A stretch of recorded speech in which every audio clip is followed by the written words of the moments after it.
Hello folks and welcome back. In today's video I'm going to change the oil on my motorcycle, specifically on my Honda CBR600. What you are going to see in this video will apply to say 90% of the motorcycles. It's really easy to change the oil. I don't see any reason why you shouldn't do it yourself. There's a minimal amount of tools you're going to need. It's worth doing it. It's a good experience, and at least you know what oil you're pouring into your engine. You'll save yourself some money rather than taking your bike to the garage. If you've never changed the oil on your motorcycle and you're planning to do it yourself, then please tag along. Hopefully you'll gain enough confidence to change the oil yourself. If you already know how to change it, then just click away from this video. So let's go and see how this is done. Let me quickly show you what tools I am using. I have this Bahco ratchet.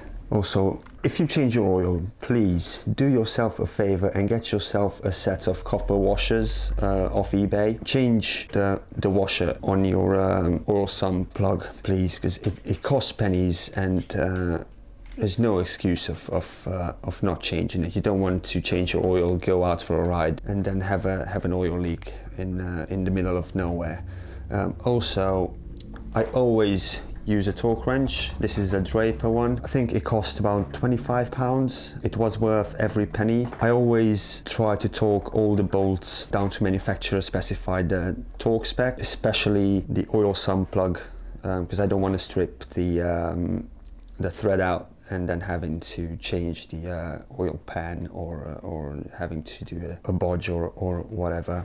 Also, to remove the filter, you can use one of these. This is from Halfords. That's an auto shop here in the UK. It works in most cases, but unfortunately on this one it's not going to work because the filter is tucked in between the two downpipes, so you don't have really good access with this tool. Fortunately, the oil filter that's on the bike currently, you can put a socket driver on the end and take it off that way. The new one I've got doesn't have the end for the socket driver, so what I'm going to use is this bit here. It's fitted onto a ratchet at the moment. You can also take it off and put an extension arm on here. This one goes nicely over the filter. Sorry, I can't really demonstrate that with one hand, but I'll show you once we get to that. Also, with this one on my other bike, the filter's quite exposed, so if I take the cover off, I can put this key on here and I can remove the filter. But on the CBR, I don't have access because of the downpipes. So I'm going to use the other tool. Before I start to change the oil, I just wanted to say that I'm really religious about my oil, be that my car, my bike, it doesn't matter. I change the oil every year, regardless of the mileage. The main reason is the oil ages over time and it develops acidity to some degree, which can increase the risk of corrosion in your engine. I know the new oils have additives specifically to prevent the oil from turning acidic or alkaline, for that matter. It's just for my peace of mind. I change it every year. It's not that expensive. For my motorcycles, I only use MOTUL for my car and my bike as well. So this 4-litre oil cost me about £35 and about £4 or £5 for the oil filter. So that's not a massive amount I need to pay every year. So yeah, as I said, it's about 40 quid per bike. I've got 2 bikes at the moment, so it cost me 80 quid a year. About 50 quid for my car, so 120 quid every year. It's not the end of the world. You can change the oil without removing this fairing, but I am going to take it off because the oil drain is just in there. I'm sure if you can see that. I do have access to it, but I feel more comfortable working on it if I take this fairing off. And also the oil filter is tucked under there, and when I remove the filter, some oil will leak out. It's going to leak on the exhaust and the bottom of the fairing as well. So if I take this off, then I'll be able to clean off the the oil off the downpipe and the fairing as well. It's just a couple of screws here and there. It comes off really easy. It takes no time whatsoever. So I'm gonna go ahead and take that off.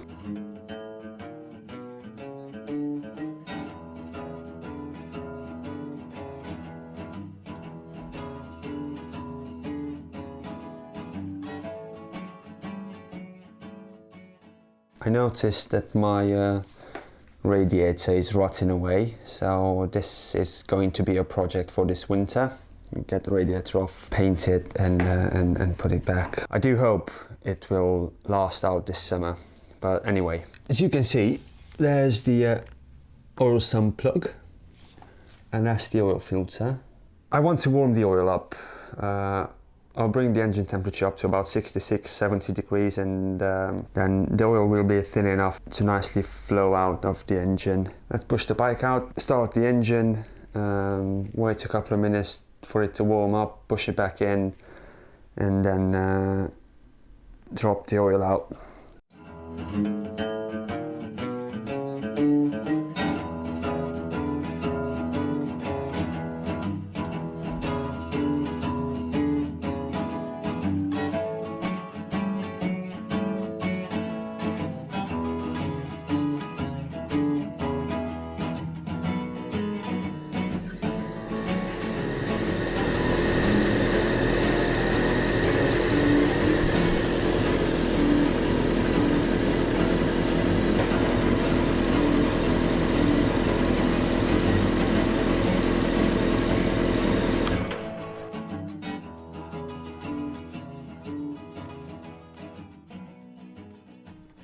Right, I got the bike back in the garage now. I forgot to mention earlier that you will need some container to drain the oil into, obviously. So I've got this oil drain pan. I'm going to put it in here. I think this is a 13mm.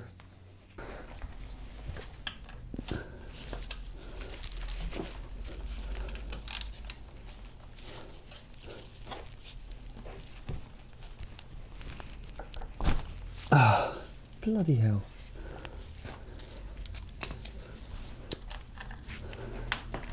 I'm blocking the light.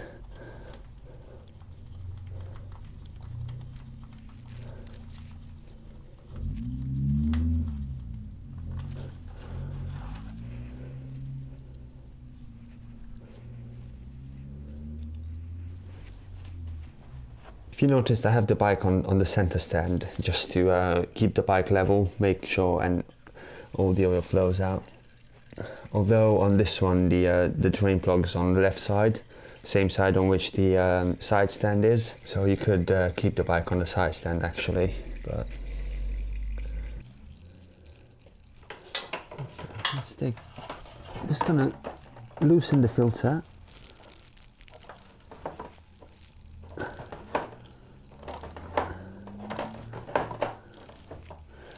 Well, at least they didn't go berserk on the filter.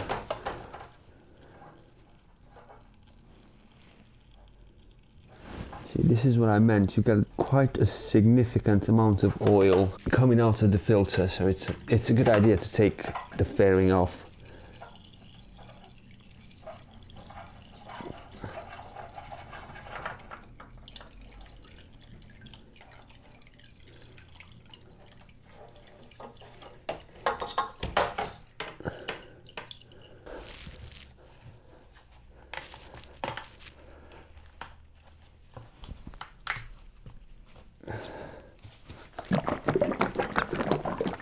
You want to give the oil a good shake before you pour it into the engine.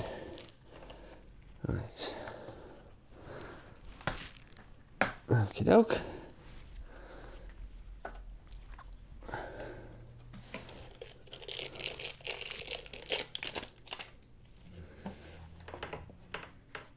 I'm gonna pour just a little bit. This is a paper element filter, so you want to put some oil in the filter and wiggle it around just to make sure that the paper gets soaked in oil. Right, just make sure you lubricate the O-ring.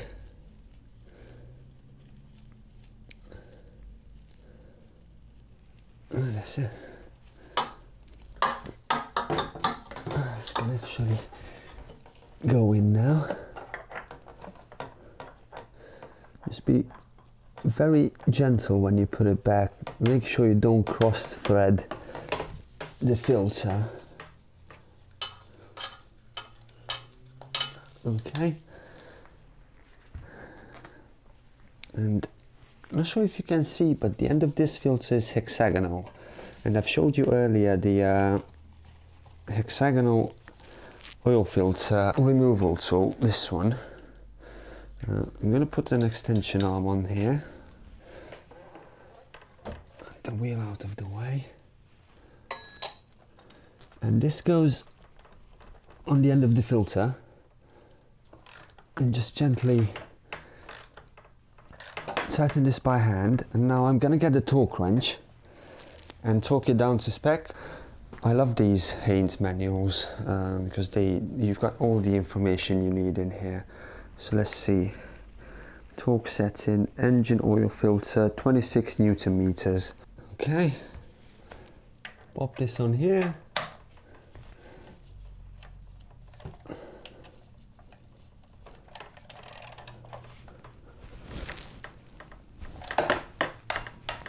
That's it.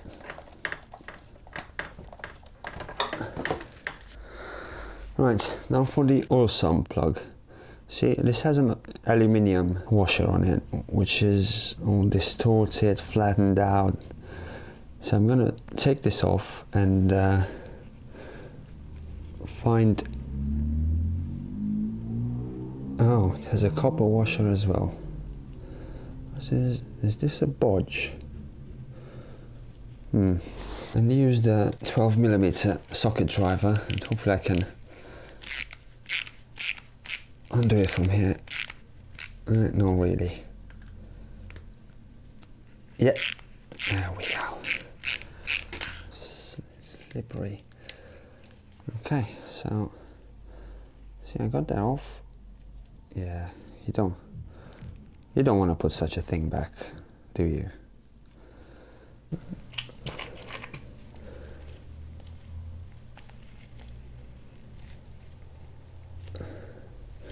Yes, that's a perfect match. Right. Oh, I knew that's gonna happen. Because why not? Ooh, hot. It's hot, hot, hot, hot, hot.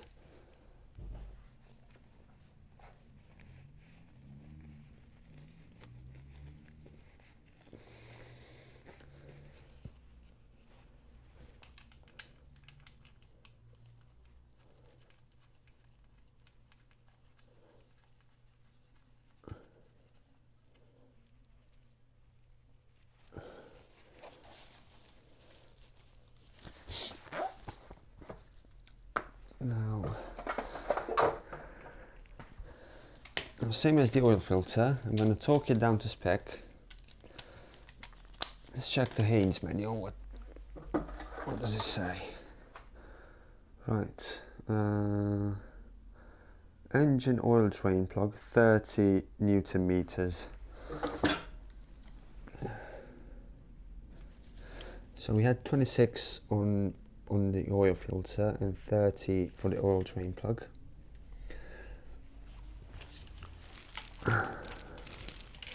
And with the new copper washer,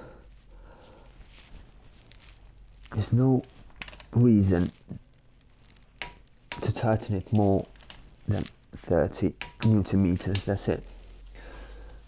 Right, once I put the new oil in and start the engine, I'm gonna double check just to make sure it's not leaking or dripping. Clean this off with a bit of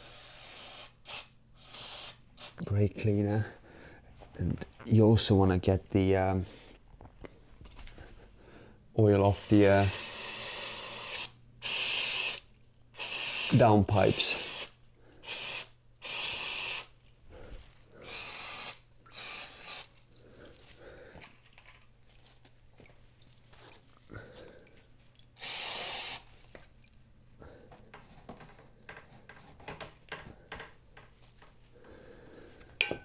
Okay.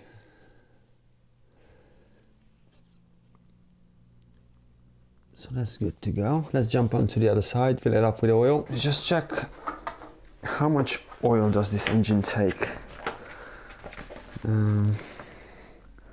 Lubricants and fluids, it says here.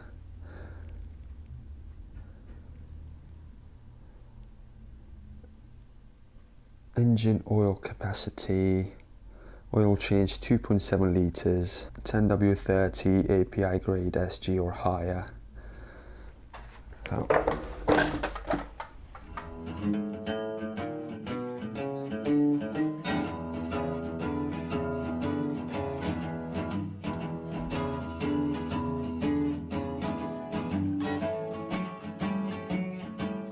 I hope you enjoyed that, folks. If you did, make sure to give this video a like and subscribe to my channel for future videos. Take care, and I will see you next time.